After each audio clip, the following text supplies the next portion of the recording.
কলিজার টুকরা যুবকেরা, আমার আল্লাহকে মাইনা চলো। আল্লাহ কইরে বললাম, তুই আমাকে একবার আল্লাহ বইলা ডাক দিবি, আমি তোর মালিক, তোর গুনাহের দিকে আর আমি আল্লাহ তাকাইব না। আমি আল্লাহ তাআলার এত নাফরমানি করেছো, আমি আল্লাহ তাআলার এত নাশুকরিয়া আদায় করেছো, আমি আল্লাহ তাআলা তোর দিকে আর তাকাই না, ওই নাফরমানের দিকে তাকাই না। আমি আল্লাহ তাআলা আমার রসিম রসিমদের দিকে তাকাই, কারণ বললাম আমি আল্লাহ তোকে আদর করিয়ে বানাইছি, জগতের তোকে আর কেউ বানাই নাই। তাকাইয়া দেখছনি আমি তোর মালিক এত সুন্দর চেহারা বানাইলাম, এত সুন্দর পিওর সুন্দর চেহারা জগতের কেউ বানাইতে পারবে না। যেই স্থানে চোখ থাকা দরকার ওই স্থানে আমার আল্লাহ চোখ ফিট করে দিলেন, যে স্থানে হাত থাকার কথা ওই স্থানে হাত ফিট করে দিলেন, যে স্থানে পাও থাকার কথা ওই স্থানে পাও রেডি করে দিলেন। আল্লাহ কইরে বললাম, আমি আল্লাহ তাআলা তোর সব কিছু আমি আল্লাহ ভালো রাখলাম, বিনিময় তুই আমাকে কি দিবি? বিনিময় তুই আমাকে আল্লাহ বলে একটা উপহার দিবি। তোর মাকে মা বইলা ডাক দিলে তোর মায়ের কলিজা ঠান্ডা শীতল হয়ে যায় রে যুবক, তোর আব্বা জানকে আব্বা বইলা ডাক দিলে তোর বাবার কলিজা ঠান্ডা হয়ে যায়। একটু মনটারে বুঝাও রে মন, এত কিছু আমার আল্লাহ পাক আমাকে দেওয়ার পর আল্লাহকে কি দিতেছি? না আছে জাহান্নামের ভয়, না আছে জান্নাতের আশা, দুনিয়া নিয়ে বড় পাগল, দুনিয়া নিয়ে বড় আমোদ ফুর্তি করতেছি, মনে করতেছি এই দুনিয়া আমার আসল জিন্দেগি। না বাবা না, আল্লাহ কয় তুই একদিন আমার কাছে আসা লাগবেই লাগবে।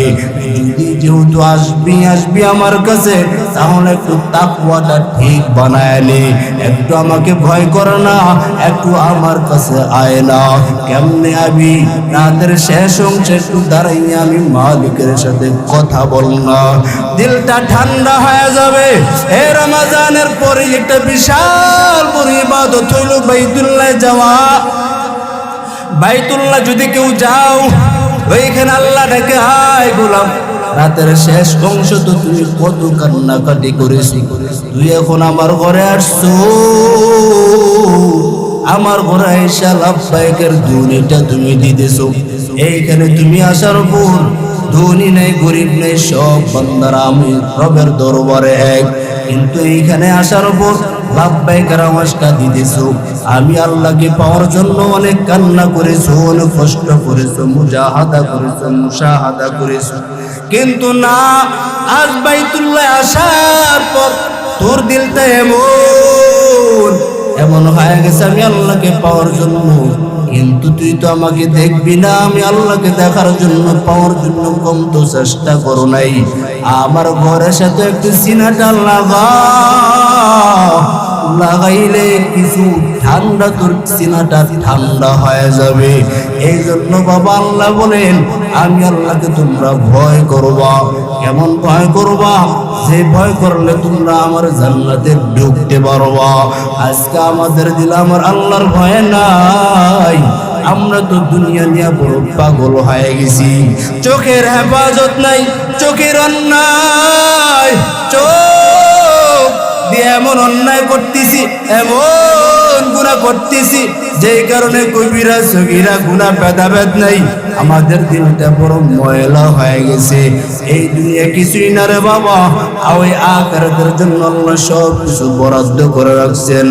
আখিরাতের জন্য বিশাল বড় দুনিয়া, দুনিয়া কি মজা, তার চাইতে বিশাল বড় মজা আখিরাতে আল্লাহ রেডি করে রাখছেন। এই জন্য দুনিয়াতে গুনাহ করা যাবে না, দুনিয়াতে অন্যায় করা যাবে না। কিন্তু বাবা তাকাইয়া দেখছুনি গুনাহ মানুষ করবে, এটা স্বাভাবিক, অস্বাভাবিকের কিছুই না। অন্যায় করাটা অস্বাভাবিকের কিছুই না। গুনাহ করার পর এই বান্দাগুলো যখন রবের কাছে গিয়ে যদি একটু তওবা করে ফেলে, আল্লাহ তাআলা এই বান্দাদের তওবা কবুল করে নেবেন। কারণ সাহাবায়ে কেরামের মধ্যে গুনাহ তো করতেনই না, গুনাহ হয়ে যা মাত্র তওবা তাড়াতাড়ি করতেন আর ছাড়তেন না। আজকে আমরা গুনাহ করি ঠিক, কিন্তু তওবাও নাই। রাসূলের একজন সাহাবী হযরতে সালাবা রাদিয়াল্লাহু তাআলা আনহু, রাসূল তাকে খুব বেশি ভালোবাসা দিতেন, রাসূল খুব ভালোবাসতেন। রাসূলের একজন সাহাবী, কিশোর সাহাবী, নাম হলো তার সালাবা, খুব ভালোবাসতেন সাহাবীটাকে। একদিন ওই সাহাবী কিশোর সালাবা একদিন কোথাও রওনা হয়ে গেছেন, পথের মধ্যে দিয়ে যাইতেছেন। একটা গ্রাম্য পরিবেশ দিয়ে সালাবা রওনা।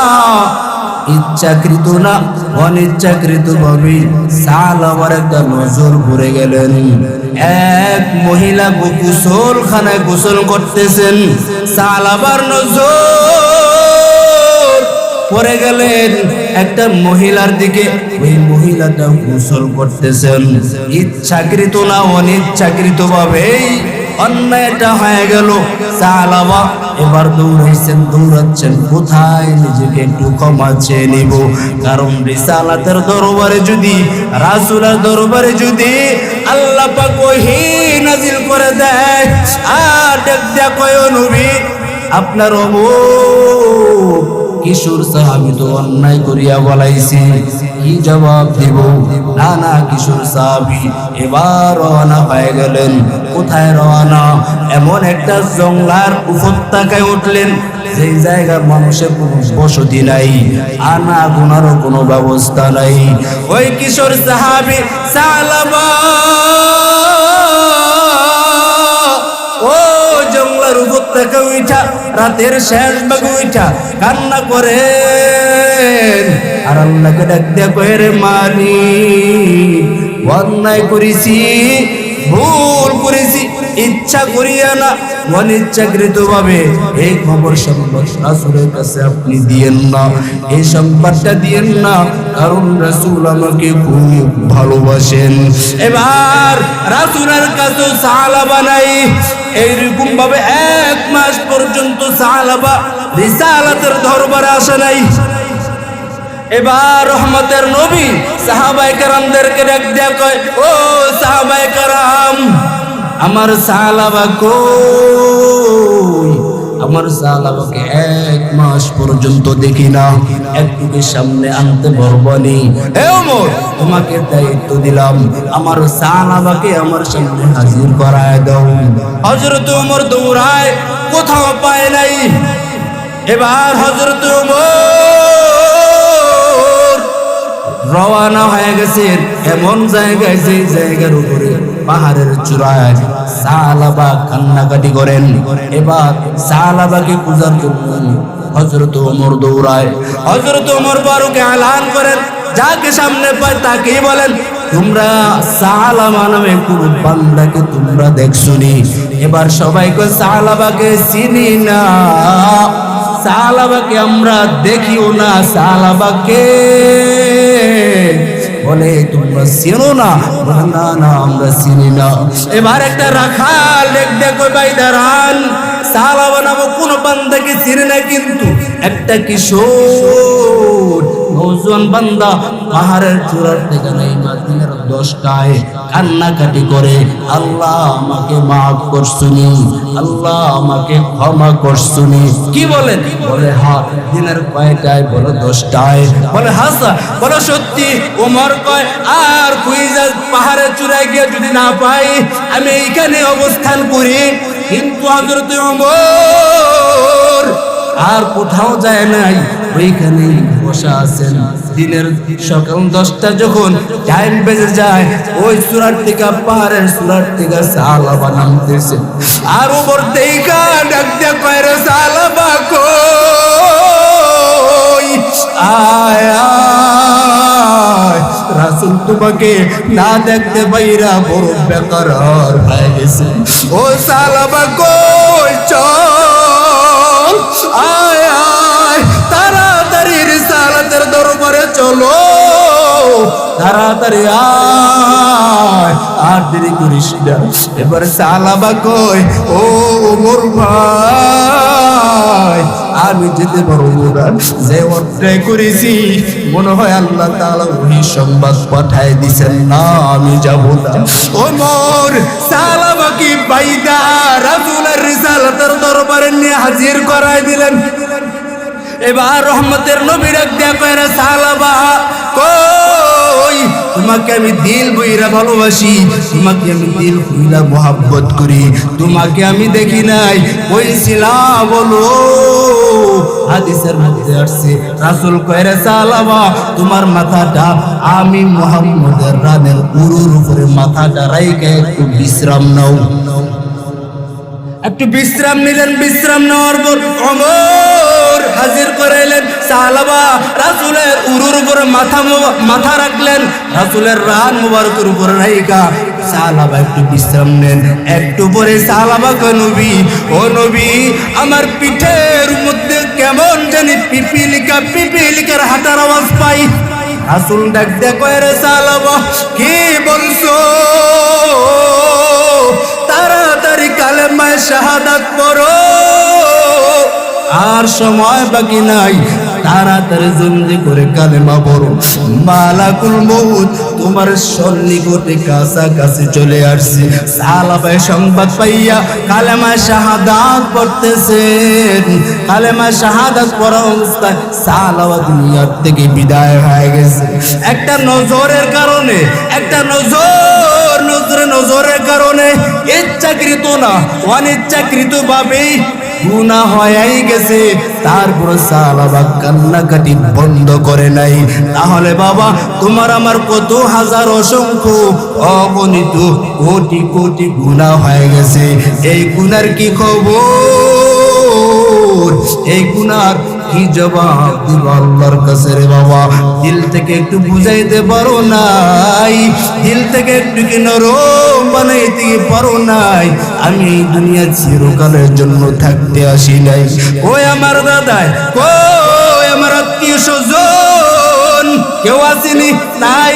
একদিন আমার আব্বা জানো থাকবে না, আমার চাচা চাচিরাও থাকবে না, আমার আম্মা জানো থাকবে না, একদিন আমিও থাকবো না। তাহলে বাবা এত বাহাদুরি বড়াই কিসের? সব অন্তর থেকে দূর করে দেন।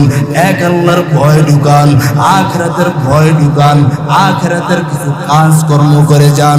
দুনিয়াতে থাইকা দুনিয়া বন্ধ করে দেন, এইটা রাসূল বলে নাই। কিন্তু দুনিয়া করতে গিয়া আখিরাত মূল কাজ জায়গা বরবাদ করা যাবে? এ দুনিয়া সারিয়া কোথায় যাইবা ভাগিয়া, এ দুনিয়া সারিয়া কোথায় যাইবা ভাগিয়া, মরণ তোমায় লইবে গিরি যতই করো বাহানা, মরণ তোমায় লইবে গিরি যতই করো বাহানা। চিন্তা করে দেখো না কবরে কি যাইবা না, যেই কবরে আল্লাহ সারা বন্ধু কেহ থাকবে না। চিন্তা করে দেখো না কবরে কি যাইবা না।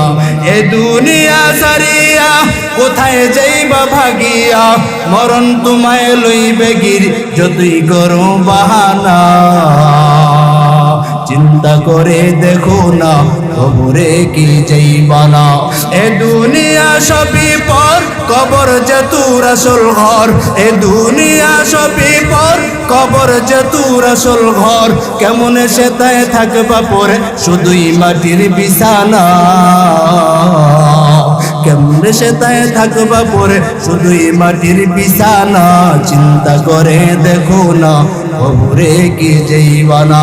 আজান কানে শুনিয়া কেমনে থাকো ঘুমায়া, আজান কানে শুনিয়া কেমনে থাকো ঘুমায়া।